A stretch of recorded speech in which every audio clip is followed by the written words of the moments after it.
Reporter, crowds across North Korea were seen crying uncontrollably, shouting in grief, and even collapsing in public after hearing the news that Kim Jong Il had died. Narrator, to many people watching from outside the country, these reactions might appear shocking or exaggerated.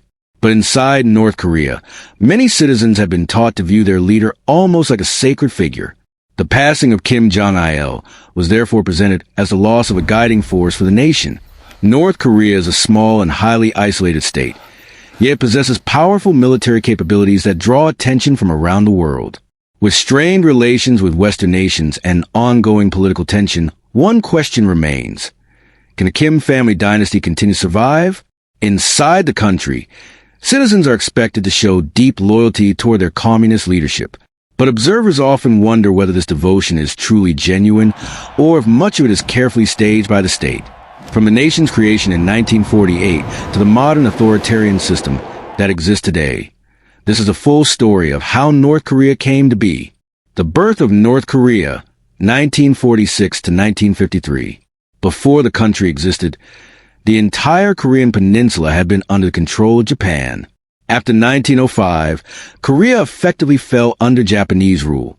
At the time, most foreign governments did not challenge Japan's takeover, and Japanese officials often described their rule as a mission to modernize and develop the region. For many Koreans, however, the reality looked very different. Thousands of resistance fighters attempted to push back against Japanese authority. These groups carried out armed resistance for several years. But by 1910, most of these movements had been crushed, and Korea was formally absorbed into the Japanese Empire. The experience of Korea during this period was similar to many colonial territories around the world. Industrial growth and infrastructure projects did take place, but local Koreans often faced discrimination. Much of the country's wealth and natural resources were redirected to benefit Japan. Although the early armed resistance had largely been defeated, resentment among Koreans continued to grow. Japan governed Korea much like a military colony. Schools were heavily monitored, sometimes even staffed with armed officials, while a large police network kept watch over everyday life. Political expression was tightly controlled. Like many colonized societies, the Korean people continued to hope for independence. Rising calls for independence.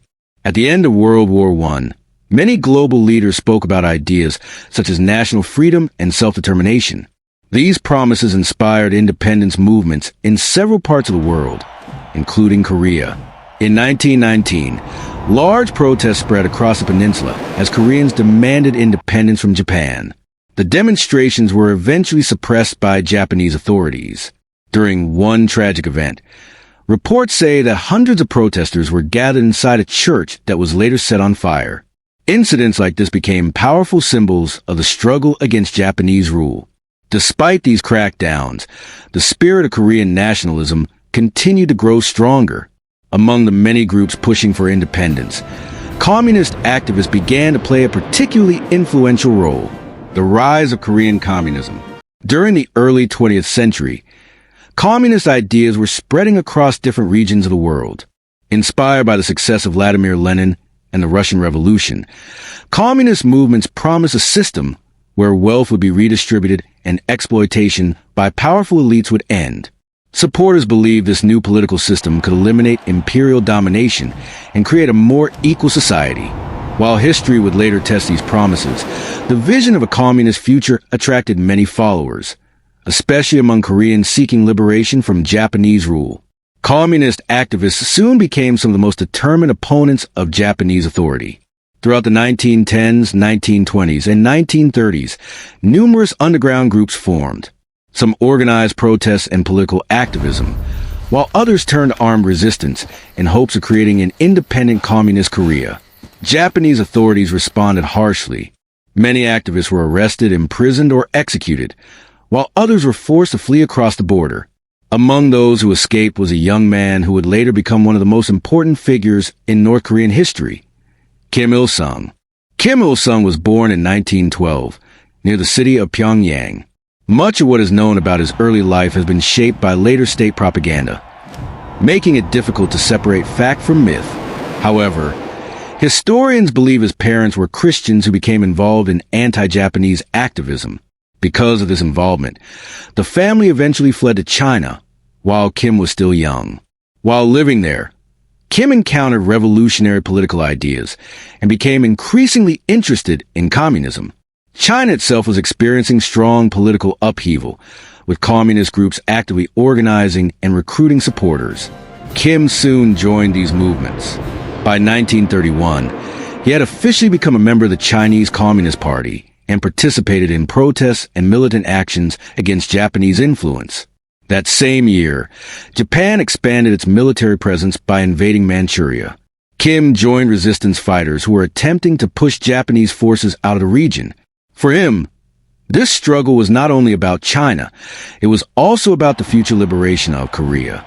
Over time, Kim gained reputation as a capable guerrilla commander. His forces carried out a number of attacks against Japanese positions across both northern Korea and parts of China. In 1937, Kim reportedly led around 200 fighters during the Battle of Pachambo, a raid just across the Korean border. During the operation, resistance forces attacked Japanese facilities, destroyed several buildings including a police station, and temporarily drove out Japanese personnel. The raid quickly attracted attention and helped make Kim Il-sung one of the more widely recognized resistance leaders in East Asia. Later, North Korean propaganda would portray this moment as the beginning of Kim's historic journey toward leadership. Kim himself later wrote about the battle in his memoirs, saying that the flames over the night sky of Pachambo and the fatherland heralded the dawn of the liberation of Korea, which had been buried in darkness. Kim and the Soviets. Kim's success earned him the nickname of the Tiger. The Japanese military sent out units to hunt him down and may have killed his secret first wife, which forced Kim to retreat into the Soviet Union, where he was officially enrolled in the Red Army and spent most of the Second World War in hiding. When the USSR declared war on Japan in 1945, Soviet armies marched into the Korean peninsula. Kim followed shortly after. At the same time, U.S. forces landed in the south. After evicting the Japanese occupiers, the Allied powers decided to split Korea, much as they had done Germany. American officials chose the 38th parallel, a previously meaningless line on a map, as the boundary between the two occupied zones. This line, apparently chosen in half an hour by two random American colonels, will become one of the most important borders in the world for the next 80 years. Korea had no natural north-south division, and everyone wanted a united Korean peninsula, under their particular ideology, of course. The Soviets knew they would need a reliable Korean communist leader to achieve this, and Stalin personally chose the greatest of the Korean communist guerrillas for the job. In December 1945, Kim Il-sung became first secretary of the Communist Party of Korea, giving Kim power over his nation that he would hold for the next 50 years. The Kim deception? Kim had risen from lowly guerrilla fighter to leader of his nation, or had he? A bizarre conspiracy theory claims that the Kim Il-sung who entered North Korea in 1945 was not the same one who led the Battle of Pachambo. According to this theory, after the real Kim Il-sung fled into USSR, Stalin made him disappear like so many other communist figures who threatened his popularity. It sounds crazy, but a CIA investigation into the theory concluded that it was right. They believed that the Kim Il-sung in North Korea was a criminal who the Soviets blackmailed into assuming a false identity so they could manipulate him. A Soviet officer who worked with Kim also wrote privately that the later Kim was an imposter whose name was stolen from the famous guerrilla leader who had actually died years earlier. These days, historians think the theory is nonsense. Several people who knew Kim as a guerrilla confirmed that it was the same man. The CIA report had simply been wrong, which happens far more often than the CIA likes to admit. Still, it's not impossible that the entire Kim dynasty is built on a Soviet lie, a divided Korea. Kim the guerrilla and Kim the first secretary were probably the same, but no such unity existed for Korea itself. Under two contrasting governments, the Korean peninsula became a flashpoint for the new Cold War between communism and capitalism. In the south, General John R. Hodge ran the U.S. Army's military government in Korea, while Kim acted as a figurehead for a Soviet-backed government in the north. Historians have often overstated the power of the Soviets in the north. Modern scholars accept that after 1946, Kim Il-sung and the North Korean Workers' Party were leading the way in setting North Korean policy. Kim began a series of communistic reforms in his nation. In March 1940, he began seizing land from landlords without compensation and redistributing it to the people, remaking the North's economy in a matter of months with 1,000s of new small peasant holdings. He set out a 2-year economic plan to guide production and investment, relying on new levels of state control over the economy and a focus on heavy industry. All industry, banks, communications, and transport infrastructure was nationalized. And in July 1946, Kim introduced a sexual equality law that guaranteed equal working rights for women. The reforms were successful and North Korea saw an incredible economic recovery in the first few years after 1945. Divided communists. All was not easy within North Korea, though different factions of communists threatened Kim's control, and each tried to push North Korea in their own direction. Kim's captain, or guerrilla faction, held power for now. As the name implies, they were mostly made up of former guerrilla fighters whose effectiveness had earned the faith of Stalin. But Stalin's faith was awfully fragile. This made the Soviet Korean communists a particular threat. Made up of ethnic Koreans with Soviet citizenship, they leaned heavily towards Moscow. While they hadn't proven their effectiveness enough to earn Stalin's favor, the heavy involvement of the Soviets made them a risky rival for the young Kim regime. Then there was the Yenin faction. This was a Chinese-aligned communist wing, most of its members being part of the CCP. After Mao's communists took power in China in 1949, the Yenin faction became a potent threat to Kim's Korea-centric approach that threatened to pull North Korea towards Beijing. Last, there were the South Korean communists. Many had fled the South when the American troops arrived and made it their main goal to reunify the peninsula under communist rule. They were less of an immediate threat until reunification was achieved, but their leader, Pak Han-yong, was the closest thing Kim had to a rival. Pak and Kim had both been invited to Moscow in 1946 for Stalin to judge which was the suitable leader. While Kim had won out, Pak remained a force to be reckoned with, opposed free elections, and refused to cooperate with the UN, believing that they were puppets the birth of two Koreas. The Soviet Union refused to cooperate with the United Nations, arguing that it was heavily influenced by the United States. As a result, the UN organized national elections only in the southern part of the peninsula. On August 15, 1948, a new government was officially established in the South. The state was called the Republic of Korea, and its first president was Syngman Rhee. The UN recognized this government as a legitimate authority for the Korean peninsula. The northern leadership responded by drafting its own constitution. Less than a month later, on September 9, 1948, the North declared the creation of the Democratic People's Republic of Korea. Kim Il-sung became the country's premier. From that moment, two separate states existed on the Korean peninsula. The Korean War planning the invasion. Almost immediately after establishing his government, Kim began thinking about reunifying the peninsula under communist rule. By June 1949, most American troops had withdrawn from South Korea. Meanwhile, the northern military was far stronger and better equipped than the forces in the South. From Kim's perspective, victories seemed achievable. Global developments also increased his confidence. In August 1949, the Soviet Union successfully tested its first atomic bomb, ending the United States' monopoly on nuclear weapons. Soon after, in China, Mao Zedong and the communists defeated the nationalist government and established the People's Republic of China. These victories meant North Korea now had powerful communist allies. Both Mao and Joseph Stalin supported Kim's plan to invade the South. China even provided around 50,000 soldiers from the People's Liberation Army, although Stalin made it clear that Soviet troops would not directly join the fighting. Tensions between the two Koreas had already led to several border clashes during early 1950. War now seemed unavoidable. The invasion begins. On June 25, 1950, North Korean tanks, aircraft, and infantry crossed the border in a massive offensive. The northern forces had overwhelming advantages. Their army outnumbered the southern troops roughly 2-1, and their air force was more than 10 times larger. North Korea also deployed nearly 300 tanks, while South Korea had none. The result was immediate chaos for the southern defense. Within just 5 days, northern forces captured Seoul.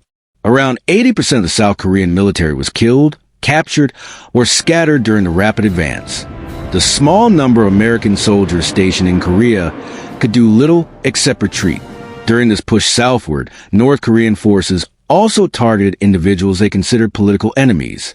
Politicians, business leaders, and outspoken anti-communists were arrested or executed by the Korean People's Army. At first, it appeared that Kim Il-sung had achieved a decisive victory. But the situation was about to change dramatically. United Nations response. The invasion was immediately condemned by the United Nations. Within 2 days, the organization approved a collective military response. The United States quickly took the lead.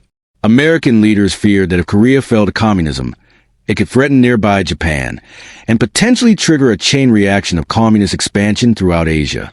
Command of the UN coalition forces was given to Douglas MacArthur, a famous commander who had previously led American forces in Pacific during World War II. The Incheon landing.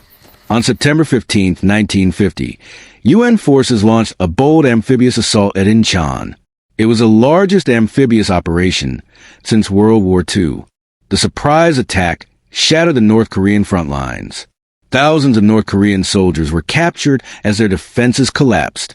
UN forces quickly recaptured Seoul and pushed the front lines back toward the 38th parallel by the end of September.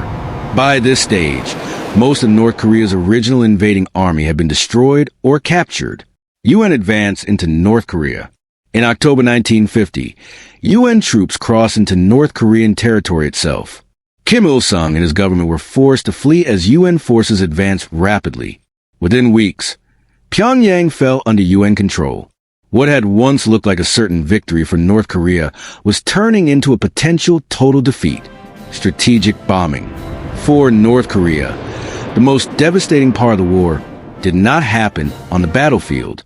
It happened in the skies. Once North Korea's air defenses collapsed, UN Air Forces gained complete control of the airspace. The United States Air Force launched an enormous bombing campaign. Entire cities were reduced to rubble. Villages disappeared from the map. Pyongyang itself was bombed so heavily that almost no large buildings remained standing. Some American commanders later claimed that by late 1950, bombing missions slowed simply because there were few remaining targets. Historians estimate that around 80% of North Korea's buildings were destroyed during the war. More bombs were dropped on North Korea than had been used across the entire Pacific theater during World War II. Some estimates suggest about 10% of the population died during the conflict. This devastation deeply shaped North Korea's long-term hostility toward the United States. China enters the war.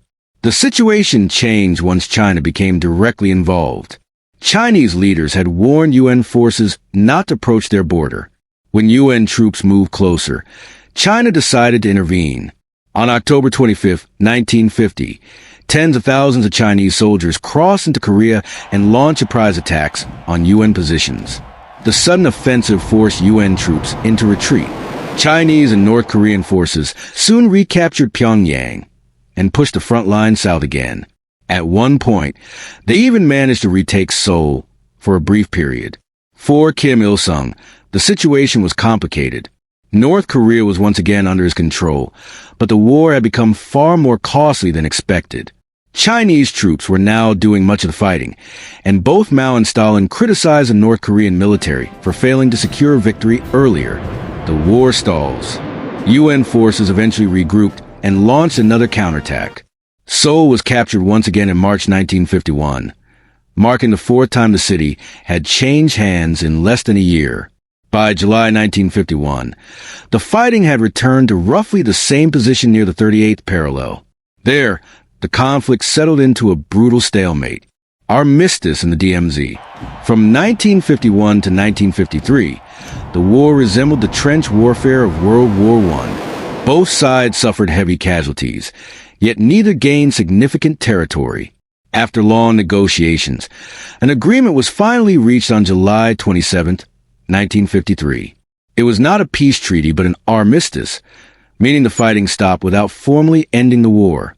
The agreement created a heavily guarded border known as the Korean Demilitarized Zone, or DMZ.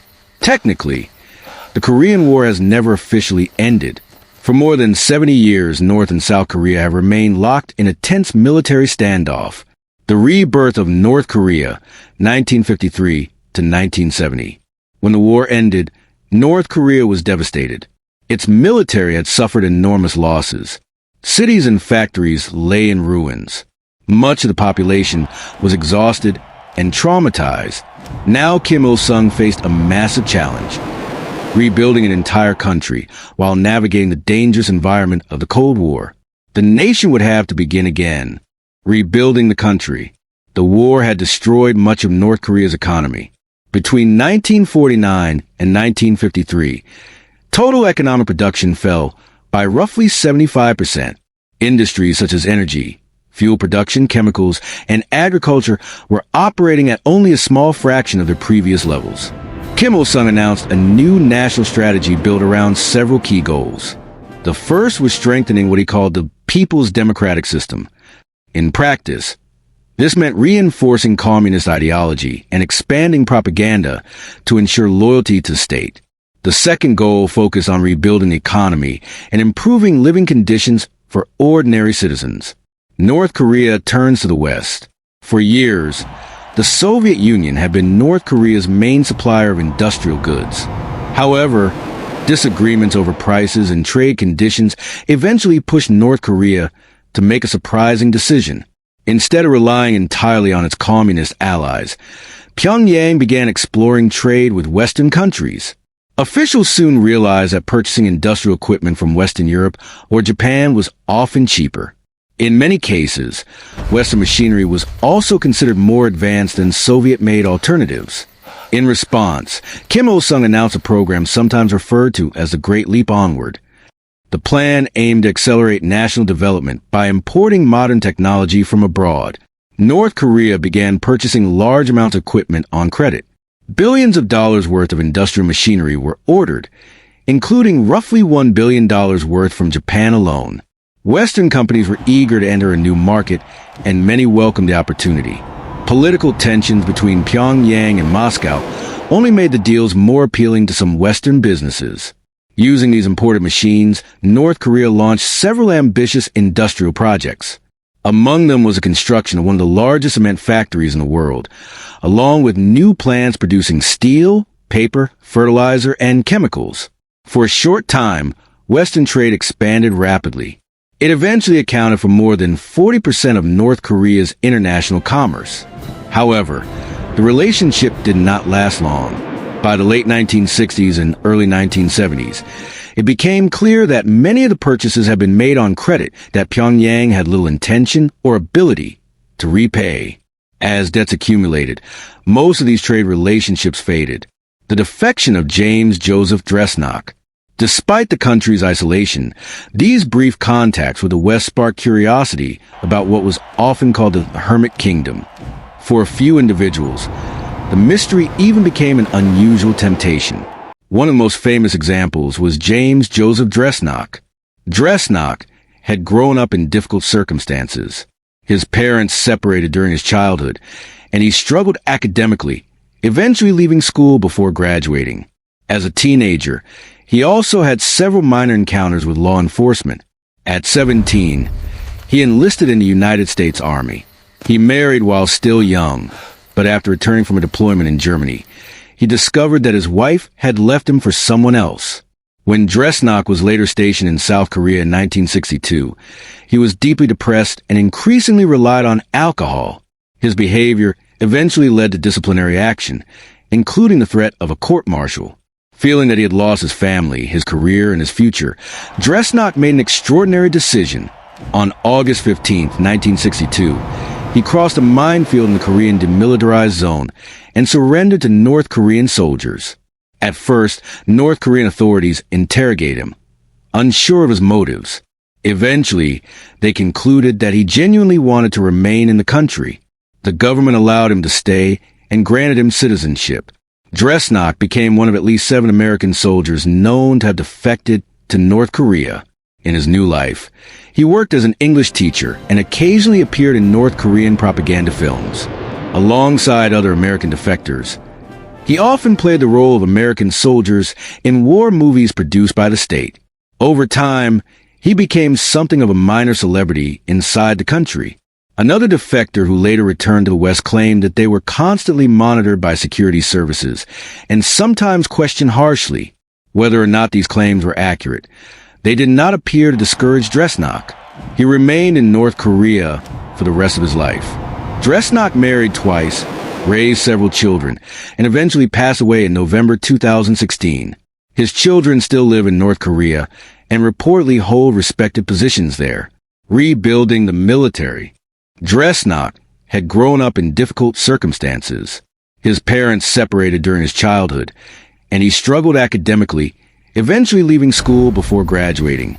As a teenager, he also had several minor encounters with law enforcement. At 17, he enlisted in the United States Army. He married while still young, but after returning from a deployment in Germany, he discovered that his wife had left him for someone else. When Dresnok was later stationed in South Korea in 1962, he was deeply depressed and increasingly relied on alcohol. His behavior eventually led to disciplinary action, including the threat of a court-martial. Feeling that he had lost his family, his career, and his future, Dresnok made an extraordinary decision. On August 15, 1962, he crossed a minefield in the Korean demilitarized zone and surrendered to North Korean soldiers.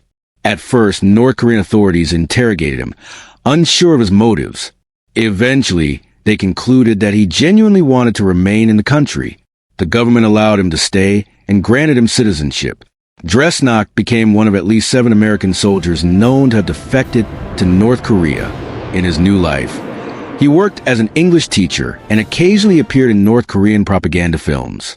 Alongside other American defectors, he often played the role of American soldiers in war movies produced by the state. Over time, he became something of a minor celebrity inside the country. Another defector who later returned to the West claimed that they were constantly monitored by security services and sometimes questioned harshly whether or not these claims were accurate. They did not appear to discourage Dresnok. He remained in North Korea for the rest of his life. Dresnok married twice, raised several children, and eventually passed away in November 2016. His children still live in North Korea and reportedly hold respected positions there. Rebuilding the military. While a few defections attracted attention, they did little to change the massive military imbalance between North Korea and the United States. During the 1960s, Kim Il-sung focused heavily on rebuilding the country's armed forces. Economic recovery after the war allowed the government to invest heavily in military modernization.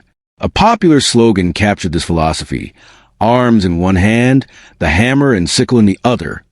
The phrase symbolized a belief that military strength and socialist development had progressed together.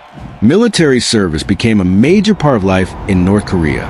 Most citizens were required to serve 8 years in one branch of the armed forces. Throughout the 1950s and 1960s, much of North Korea's military equipment still came from the Soviet Union and China. At the time, roughly 5% of national spending went toward the military, less than in later decades, but still significant. Because the country was not actively at war, soldiers were frequently assigned to construction and agricultural projects. The army became a large labor force that could be deployed wherever the government needed workers. Military training also served another purpose: political indoctrination. The government believed that discipline and loyalty to the state should begin early. In fact, many children were introduced to basic firearms training at surprisingly young ages. The Byung-jin strategy. Kim Il-sung also promoted a long-term vision known as Byung-jin. This concept argued that economic growth and military strength were closely connected. North Korea should aim to become both economically productive and militarily self-reliant. The idea was simple: a nation capable of producing its own weapons, from rifles to tanks and aircraft, would also strengthen its industrial economy. The strategy would later become one of the core ideas in North Korean political thinking. Consolidating power. As the military gained importance, Kim Il-sung also moved to strengthen his control over the government. During the late 1960s, several high-ranking officials were removed from their positions. These included major figures such as the Minister of National Security, the head of Southern Intelligence Operations, the naval commander, and numerous senior generals. Most historians believe these purges were less about immediate threats and more about ensuring absolute loyalty to Kim. By replacing these officials with trusted allies, he tightened his grip on power. Tensions with communist allies. Despite receiving economic assistance from both Moscow and Beijing, North Korea's relationships with its two communist patrons were often complicated.